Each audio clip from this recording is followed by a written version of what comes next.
Personen som ni ser på skärmen här, han heter Lavon Marusau. Han är internationell sekreterare på Belarus ungdomsråd, RADA. Han kommer presentera ett par andra personer där som är unga demokrati- och fredsaktivister som är på frontlinjen i Ukraina, Polen och Belarus. Som jag har förstått det så sitter de i Bryssel just nu och har ett möte och vi har den äran att få träffa dem trots allt. Lavon, I'm going to hand over to you for a presentation of yourself and what the discussion is about that we're having. Welcome. Yep, thank you very much. I'm sorry I'm not speaking Swedish, but I'm starting to learn sometime. As you right said, I'm Levon Morozov. I'm from Belarus currently, but now, unfortunately, I'm living in another country in security reason. I'm international secretary of Belarusian National Youth Council, and we are a great partner, and thank you very much for that, with the Swedish National Youth Council, LSU. Yes, we are living in those situation in Belarus when we cannot live in our own country. All of our staff, of our friends and colleagues have to leave like more than 1 year ago our country in Belarus, and now living in different. When we talk about Belarus in general, what we have now, as you probably know, something happens in August 2020. We have a presidential election, and after that, the level of repression against activists and against youth was so much increased, and now we are living, let's say, without civil society in Belarus. Now we have more than 1,000 political prison, and around 40% of all political prisoners are young people, and we describe it, it's starting to talk about it every time, and more than 10 people already died of political regime in Belarus, and its situation still very bad and more worse, like day by day. What's else when we're talking about youth and we're talking about those National Youth Council, we still need support. We're still thinking about how we can cooperate with the European countries, or for sure we are thinking about Ukraine right now. It's the main problem. We are against war, against Russianization to Ukraine, and trying to help also Belarusian activists who are living in Ukraine, and for Ukrainian youth too. It's very complicated. Now we are feeling, let's say, double immigration status when you have to leave your own country, then you have to leave Ukraine or another. We have we have already some cases on discrimination in Belarus activists or Belarusian citizens. Some of political, let's say, compare that Belarusian activists are part of Belarusian regime. That what's not true, and now we're combined and also against it. We are working what we can do. We are working with people inside country in different but security instrument, and for sure what we can do to spread our attention to international organization, like European Union, and also to United Nations. We have presented 2 alternative reports on youth rights to Human Rights Council, to Committee, United Committee of Economic, Social, Cultural Rights, where we describe real situation, what's going on in Belarus. We also met with some political actors. Last year, it was in Sagol. We met with the young Minister of Foreign Affairs and with our democracy leader, Svetlana Tikhanovskaya. We had a talk and trying to find some solution how to help political prison, and how to help families. Now regime is growing or increase those kind of repression, and the repressed also member families of people who disagree with situation in Belarus. Yeah, it's very complicated. And as I said, we are living not in our country. Just imagine. I cannot imagine some years ago that I will be immigrant. And my personal history in 2017, people from KGB, from police came to me, to my families. In those time, I used to be a lecturer at University of Human Rights and International law, and I did a lot of lecture about death penalty. Probably some of you know that those kind of punishment exists still in Belarus, and about LGBTQ rights and some another, I would say, non-popular topic in Belarus.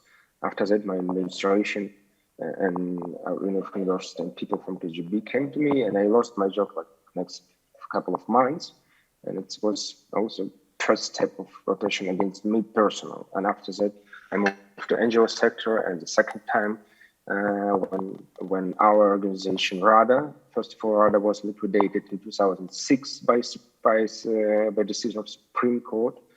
That's very interesting.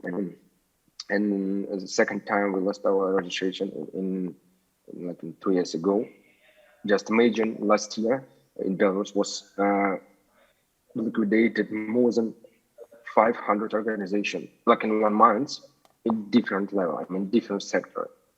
People who are trying to help children, and I mean, about violation against environment and different level. All of this organization was liquidated, and have no idea how they survive right now. And for sure, we still need more support.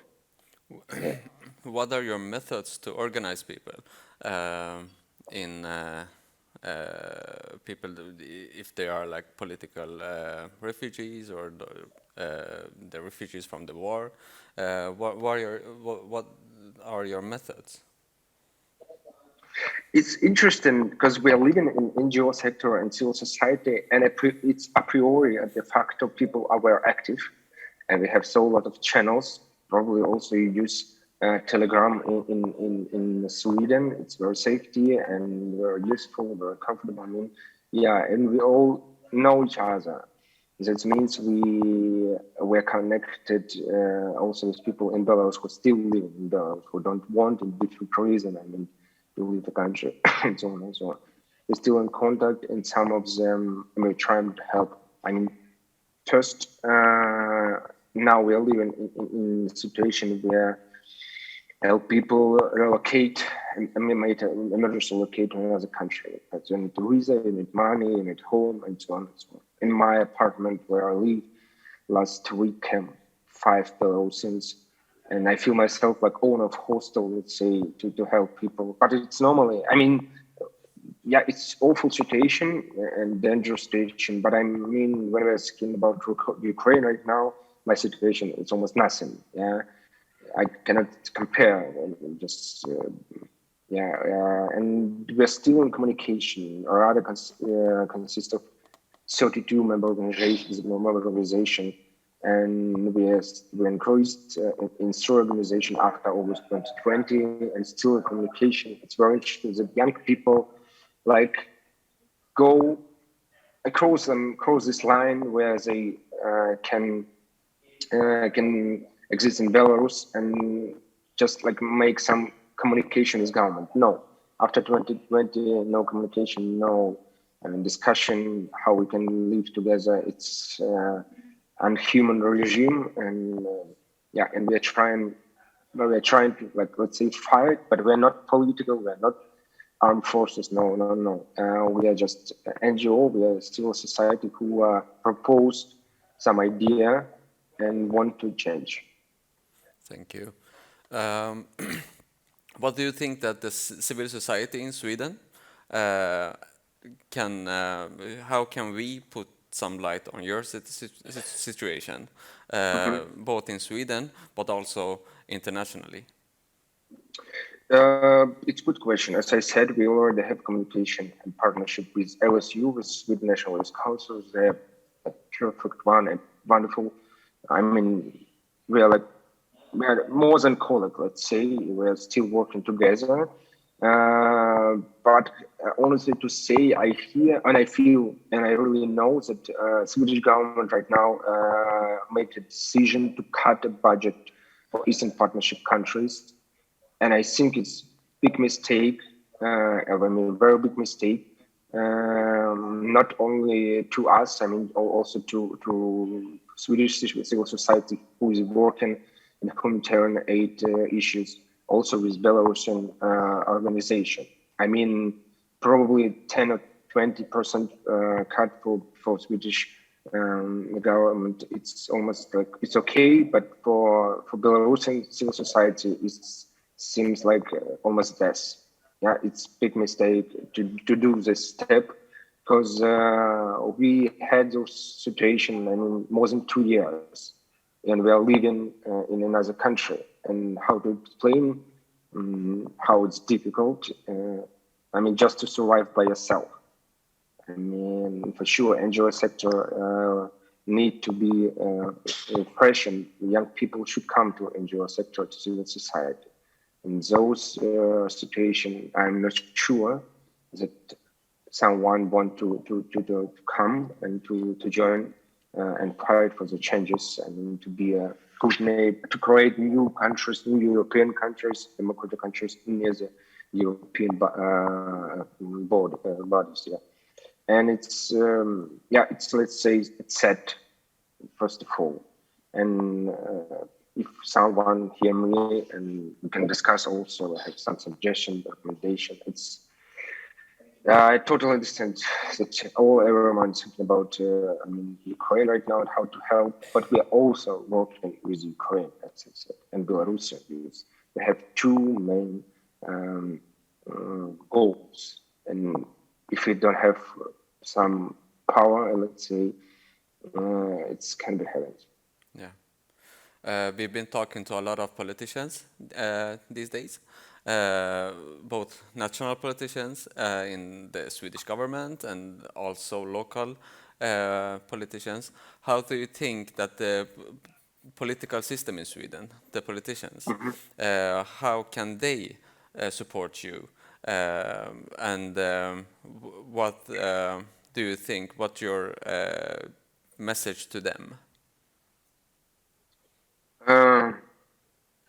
As I see in all airport, I mean, probably last one, it was a Georgian one, be brave like Ukraine. I mean, yeah, I totally understand that Swedish politicians thinking about votes of Swedish citizens, and it's normal. It's like totally understandable. But sometimes all political uh, should be also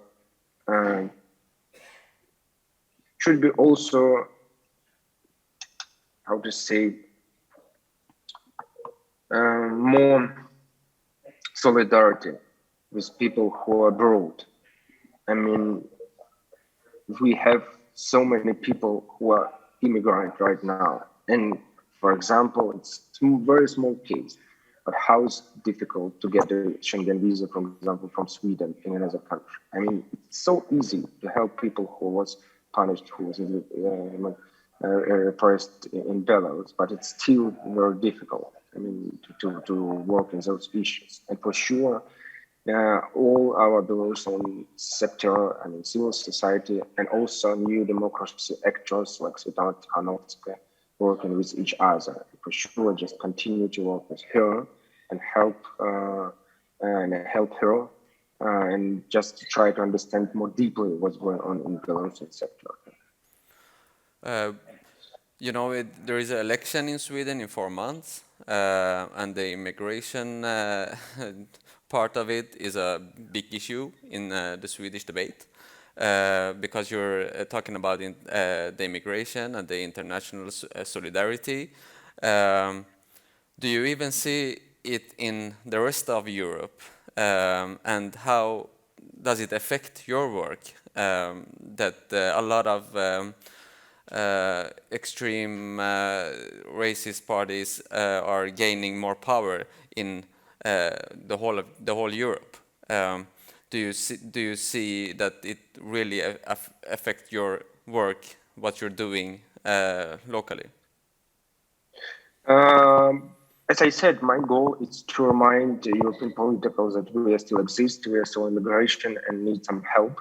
But what's more interesting in Europe, you have already system, and you have let's say election.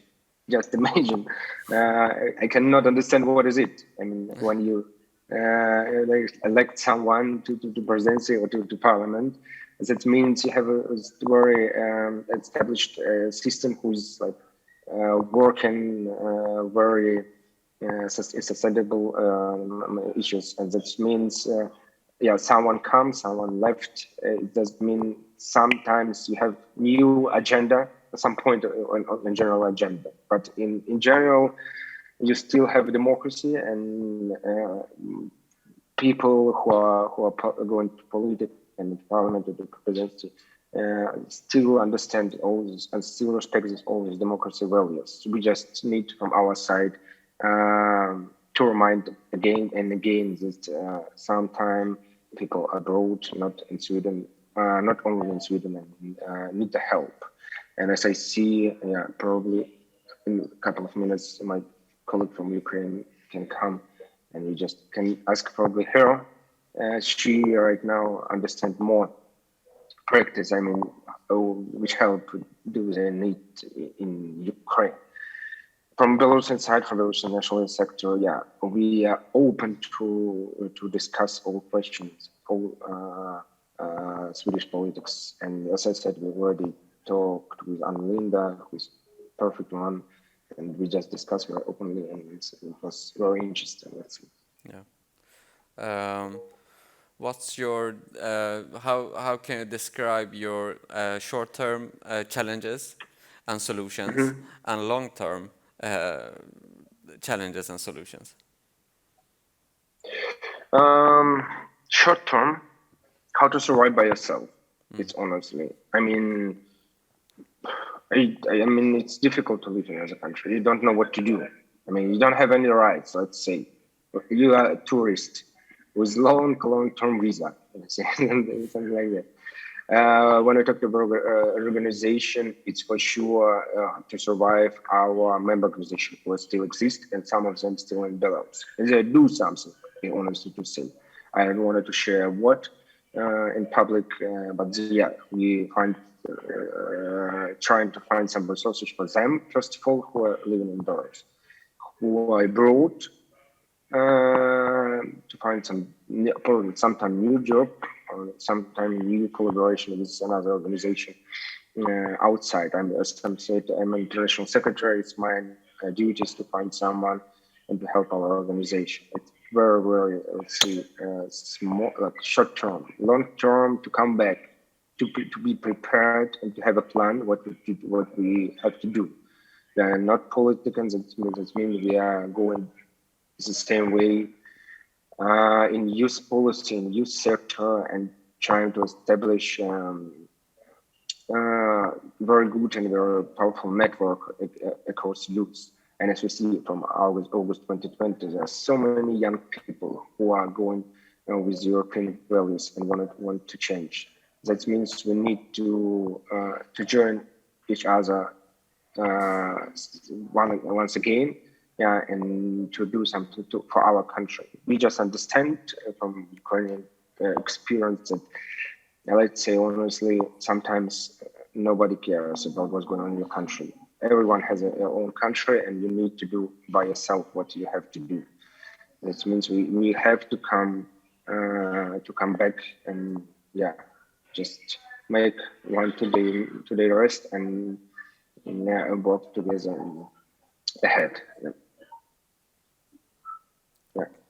So. Thank you. And you know, the situation in Belarus has been the same for for a long time, and it's just one of few countries in Europe that have an undemocratical system. Why do you think that we don't read it in Europe about the situation in Belarus? as we do in a situation in other countries, maybe far from Sweden, far from Europe.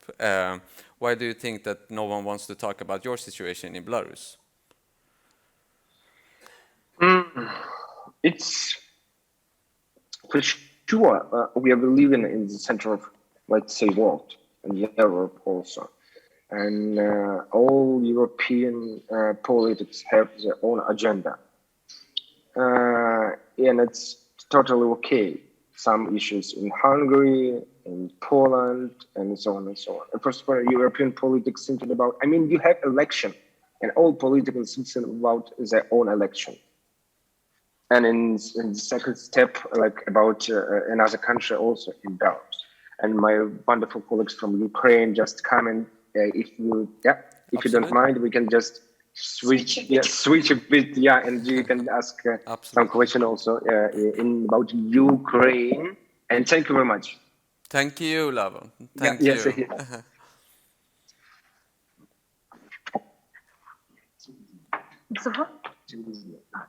Hello, welcome. Hello. Can you present yourself? Who are you, and what's the purpose of you being in Brussels right now? My name is Natalia Shevchuk. I'm chairwoman of the National Youth Council of Ukraine. The platform, which is similar to Rada, but exists in Ukraine and unites more than 150 youth organizations across Ukraine, even those one who currently might be on the occupied territories. I'm here in the Council of Members, one of highest statutory meetings of the European Youth Forum, the European platform which unites international youth organizations and national youth councils. Today, we actually presented our urgent resolution about the support of young people in Ukraine in terms of war and the importance of implementation of agenda youth, peace and security. As the question of security, in our opinion, it's one of the highest priorities for Europe now, and it should remain in the nearest times. Because the war in Ukraine, it's not just the war somewhere in the neighborhood, it's something much more important, which will shape the new architecture of peace in Europe and in the world. Thank you. What's your message to the Swedish civil society right now? The biggest issues that you want to bring to us?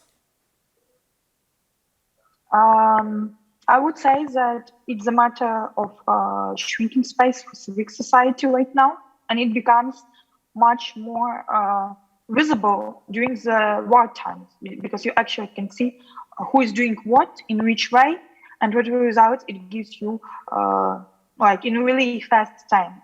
From our experience, we see that youth organizations and civic society organizations in general, they were in the front line of being like actually delivering the humanitarian aid, organizing rapid response shelters for internally displaced people and refugees, and many other good things.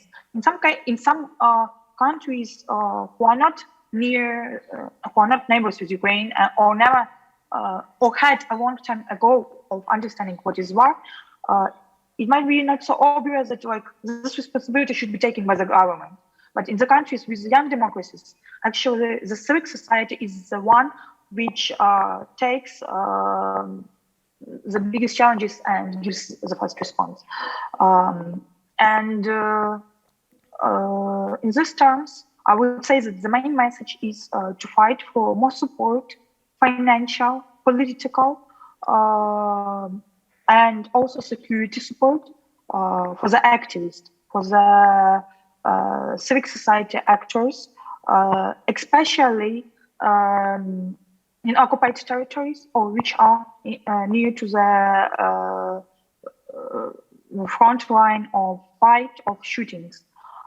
We already have information about liquidation lists of activists when they are kidnapped just for helping civilians to survive, just for delivering food, just for helping to do evacuation. Because there are some international organizations which have mandate to do all these things, but they also have values that, first of all, there should be green corridors and security of their volunteers, and it's understandable. But at the same time, we have those local activists who in hard times cannot leave behind their friends, their relatives, and who try to take a risk of their lives to save other lives. And international civic society can be a really supportive voice for sharing such cases and trying to help to find solutions, like how to find those people, how to raise awareness among politicians about the topic that, yes, such cases exist. In some cases, it's difficult to find proofs really fast, and just the information that it was sent by your friends who are on occupied territories, and you need rapid response. And the obvious thing for us, for the youth organizations, that nothing cannot be done without us being in the part of decision-making process. It's really important. And in terms of war, there are special statuses like martial law, which has a lot of, like, a big framework, what is allowed, what is not allowed to do. And in this case, like, we need to talk that to raise these topics, like the gender equality in terms of war. It's not the gender equality like you're discussing in peaceful countries right now. Financing of civic society organizations is not the priority of a country which is in war. And there we need your support. And there we need to speak up about young people in Ukraine and say, yes, we need to support refugees in Ukraine, refugees in EU countries, but also the young people in Ukraine, what to do with them, how to support them. Because many international donors, many organizations, they stopped their projects in Ukraine, and they are just slowly making first steps to restarting the world. Yeah. And our colleagues from international who actually can be those who can make a hint for further discussions what support is needed for Ukrainian people and how we can involve them or even support them on some stages of work. If we talk concretely about youth organizations, the suggestion is to foster bilateral cooperation. Our focus of our members is to deliver humanitarian aid, first of all. And it's like to ensuring the first basics security needs to survive. And very often, even if there are calls for projects, our volunteers, they are exhausted by doing physical work, by finding opportunities, how to logistically deliver some goods, how to find entrance to occupied territories and not leave people in humanitarian crisis. And they need practical support, like from some of the organizations who have secretariat, human resource, to write applications of joint projects, which could be implemented in partnerships with Ukraine. And it's really important in these difficult times to foster much more close connections and try to realize what is the reality and why we should fight for more. Never again it happen in the world, in Europe. And it depends on our decisions to be silent or to act now and in a rapid way. Yeah, thank you. I can't even imagine how your situation before the invasion and occupation of Russia have affected you, youth, in Ukraine. But since the invasion, what's your priorities now abroad? How do you organize people? How do you organize the youth people from Ukraine to together how your goals changed in just 2 months, you know? As a National Youth Council, we were until the end hoping that we can discuss peaceful agenda, like peace building activities, what kind of activities we can plan together with our partners. But for now, it changed a lot. As I told you, the first priority is humanitarian aid, psychological support, recovery from trauma, and building accommodations for people who are internally displaced and who don't have where to live because they houses were destroyed, their cities were destroyed. As for the National Council of Ukraine, our priority is to find resources and opportunities to support our organizations. We cannot come each time to youth organizations and ask how change to your priorities, what support you need.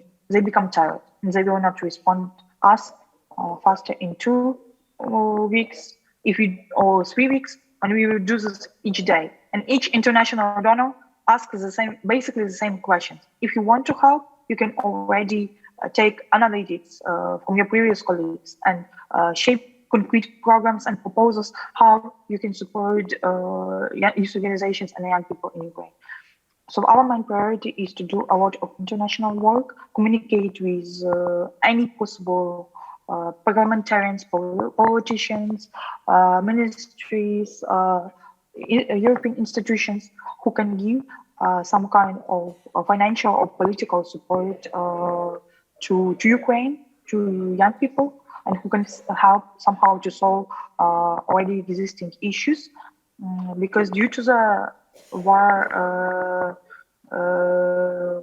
situation, Ukrainian economy flowed so much. The youth field does not have its budget at all now. It's all oriented to the needs of army. So the only way to continue support civic society sector, it's international partnerships, and it's really important for us.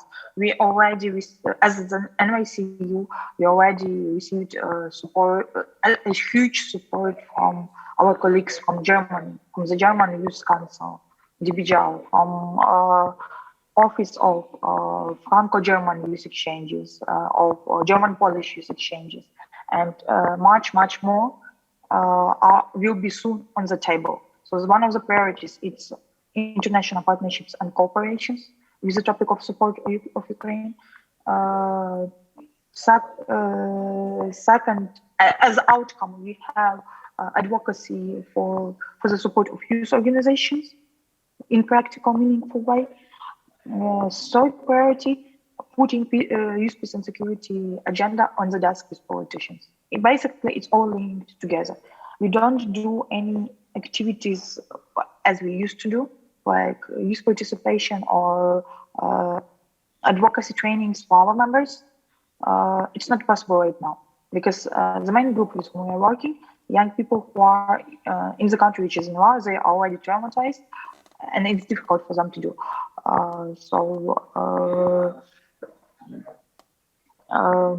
We need to find, being in a secure place, we need to find for them tools or other work in the field. They will do by themselves. Yeah. But they need these practical things, like for what to buy, how to secure logistics, how to organize local shelters, how to hire psychologists who can give support, and so on. There is also the need of having trainings, but it's for Europe. That's also one of sub-priorities of international cooperation and partnerships, to discuss with international institutions, give support for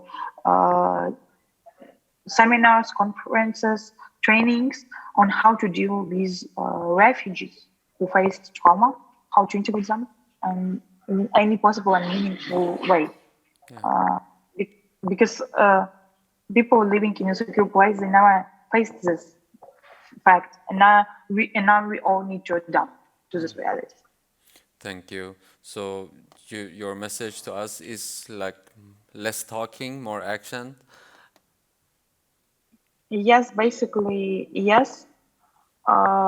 If you want to find out what are the needs, you can find it through exchange. You can invite those who are able right now to conduct representation function. You can ask them directly. And in this case, you faster can give the support to those who are acting at the local level and who are helping the people in need on the ground. Yeah.